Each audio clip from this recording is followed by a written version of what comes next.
రంగారెడ్డి జిల్లా ఇబ్రహీంపట్నం నియోజకవర్గంలో రంజాన్ పండుగ వేడుకలు అత్యంత వైభవంగా జరిగాయి. పవిత్ర ఈద్ ఉల్ ఫితర్ సందర్భంగా ఇబ్రహీంపట్నం పరిధిలోని దర్గా వద్ద ముస్లిం సోదరులు సామూహిక ప్రార్థన నిర్వహించారు.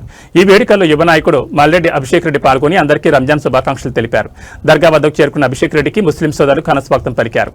ఈ సందర్భంగా ఆయన వారితో కలిసి ఆలింగనం చేసుకుని ఈద్ ముబారక్ చెప్పుకున్నారు.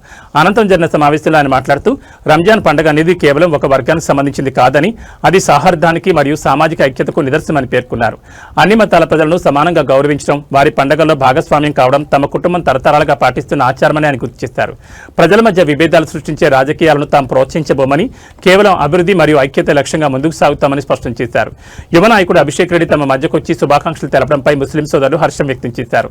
ఆయన నాయకత్వంలో నియోజకవర్గం మరింత అభివృద్ధి చెందుతుందని వారు ధీమా వ్యక్తం చేశారు.